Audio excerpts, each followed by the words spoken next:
Hey everyone, before we dive in, please hit that subscribe button and let me know your city in the comments.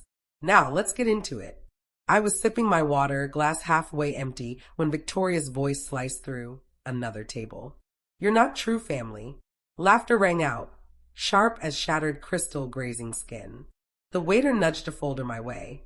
The number 3500 glared up, stark and unyielding. I signed it, my hand trembling but my face steady. I'm Julia Thornton.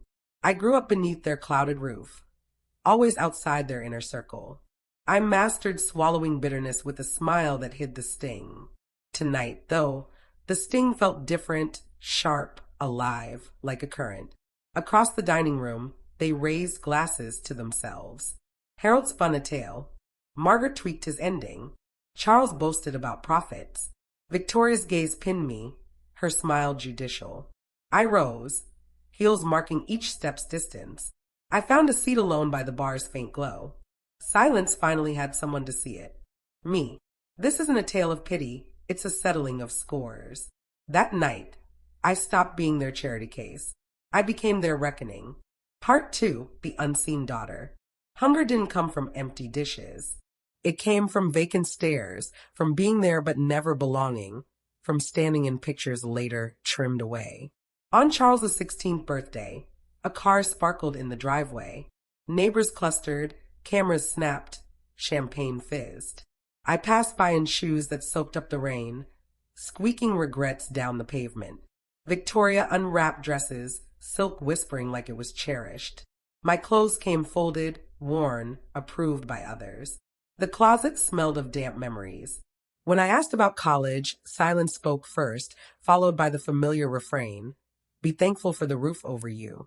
To them, gratitude meant endless obedience. At dinner, I learned the table's map. Center for the chosen heirs, edges for servants, and spares. I was always at the edge. Harold's voice dripped with paternal benevolence. Margaret polished rules and reputations. Victoria turned mockery into an art form. Charles tallied points like a financier. I perfected fading away, vanishing without moving. Teachers called me tough, composed. They never saw the cost of composure. Only Eleanor looked long enough to see me. She came to my graduation alone, uninvited, pressing a book into my hands. Her voice cut through the clamor. You don't need their approval to have value. You'll forge it yourself, Julia.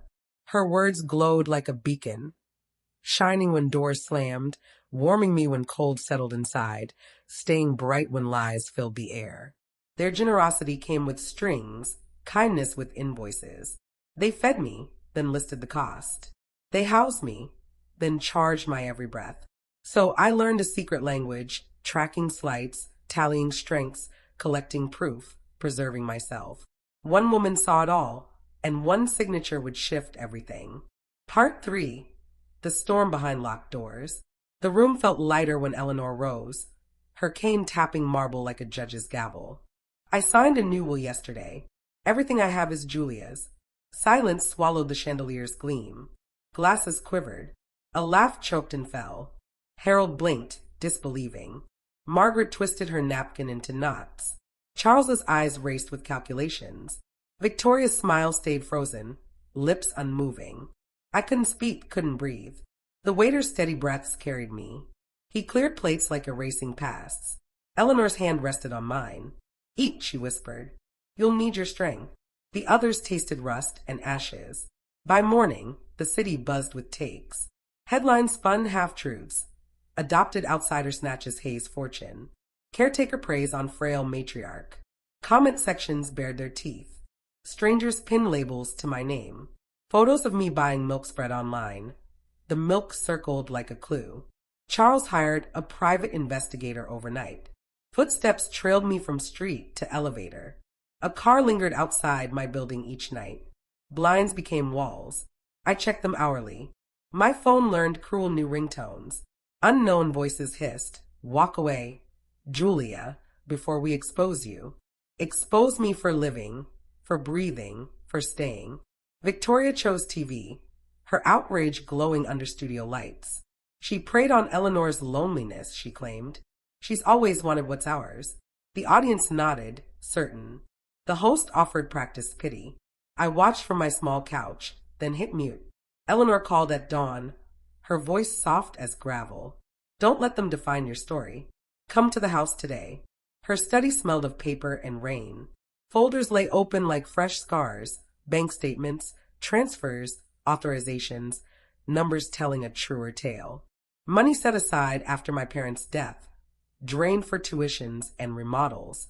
600,000 became someone else's youth. Caldwell, Eleanor's lawyer, spoke plainly. They'll make noise. We'll counter with facts.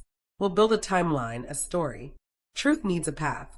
We cataloged every receipt in silence, marked dates that broke their myths, flagged their contradictions.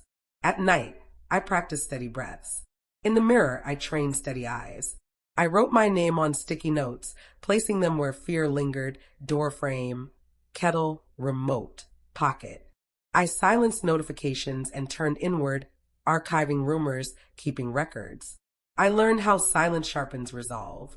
Eleanor's health wavered, but held. Her will never needed a cure. We go public, she said simply. Press conference, documents, doctors, witnesses.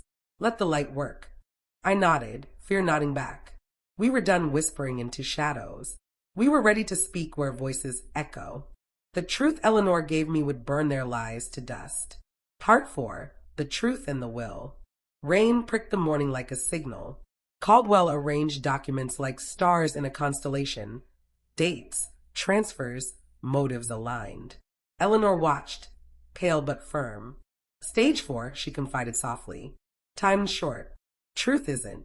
Her breath grew thin, her resolve unyielding. Today we stop pretending. The press room hummed, alive with anticipation. Cameras flashed, eager for headlines. Microphones tilted, craving conflict. I sat beside Eleanor, back rigid. Caldwell traced the money's path, year by year, ledger by ledger. Numbers spoke without faltering. Funds set aside after the Thornton accident, he said, for Julia's care, education, future. He turned pages without flair. Diverted to Hayes' expenses for decades. Charles's boarding school, highlighted. Hayes' property upgrades, highlighted. Victoria's European trips, highlighted. A family debt written in my loss. Medical reports followed, quiet but lethal. Eleanor's competency was tested, documented, signed, and witnessed. No haste to hide in. A reporter's voice cut through. Miss Thornton, did you sway Mrs. Hayes? Words that once shrank me. I met the camera's gaze. I shaped nothing but my survival. My existence isn't manipulation. Pens paused. Cameras held steady. Then the back doors flew open. Victoria stormed in, mascara streaking like battle lines. She exploited an old woman, she cried. She's always wanted what's ours. Microphones flocked to her fury. The room devoured her show. I stared at the black-tiled floor, its reflection small but true. Eleanor stayed calm, letting chaos reveal itself. As the clamor faded, she whispered, "See, they unravel themselves." Caldwell lifted one final folder. Affidavits, bank records, attorney letters, ablaze through decades of fog. Even the cameras seemed to sigh. Outside, the city debated. Gold digger or rightful heir. Threats filled my voicemail. Walk away before we expose everything. But everything was already bare. Noise had fewer corners to hide in. I slept on Eleanor's couch. She woke at 2 a.m., whispering, "I wish I'd done this sooner. But I'll die without deceit." Her hand, fragile yet warm, squeezed mine. "You'll live without their approval." Morning brought a cease and desist letter, more drama than law. Caldwell's smile was subtle. "Good. They're in our arena now." We filed our response by noon. Relief felt like a fresh bruise, sore but proof of healing. Outside, the rain eased. Portland steamed under a clearing sky. For the first time, I felt my full height, not larger, just unhidden. We traded whispers for sunlight, rumors for records, fear for forward steps. The truth now had a path. They called me a thief. Tomorrow, the receipts would name the true thieves. Part 5. The Courtroom Reckoning. The courthouse gleamed like polished ivory. Inside, the air hung heavy. I wheeled Eleanor to the council table. Caldwell stacked binders like silent strongholds. Across the aisle, the Hayes family sat. Harold adjusted his cuffs, already passing judgment. Margaret gripped her pearls like a lifeline. Charles studied me, plotting escapes. Victoria stared forward, jaw fortified. Their lawyer stood, voice smooth as silk, sharp as a blade. Miss Thornton manipulated a vulnerable widow. He began weaving a tale of isolation, dependency, a sudden will change. No proof, just shadows dressed as facts. Caldwell didn't perform. He projected bank statements on the wall, transfers from the Thornton Fund, documented. Charles's tuition notarized. Renovation bills, dated debits, 30 years of ink in neat rows. Money meant for Julia's care and education, he said, diverted to Hayes' expenses. Not gifts, not loans, misappropriation. A neurologist followed, her testimony clear. Eleanor's cognition tested well above thresholds, twice assessed, twice witnessed. No confusion, no coercion. Then the video played, the press conference. Victoria lunged across the screen, shouting, she's always wanted what's ours. We deserve that money. We raised her. The room froze. Even papers held their breath. My heart stayed even. Caldwell leaned on the lectern. No further questions, he said.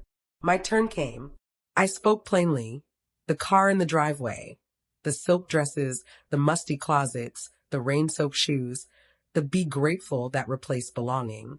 Silence was my second tongue. I didn't want their money, I said. I wanted what was mine, dignity, a fair shot, my name. My existence isn't theft. The theft is in evidence. Their lawyer tried a final jab. Wasn't losing them worth avoiding this circus? I lost them long ago, I replied. Today's about not losing myself. Judge Morrison leaned forward, her face steady. Based on testimony and evidence, she said, the court upholds the will. The estate goes to Julia Thornton. Harold and Margaret Hayes will repay misappropriated funds, totaling $1.8 million with interest. Case closed. Her gavel cracked like a storm breaking. Harold sank into his seat. Margaret curled inward, pearls clinking faintly.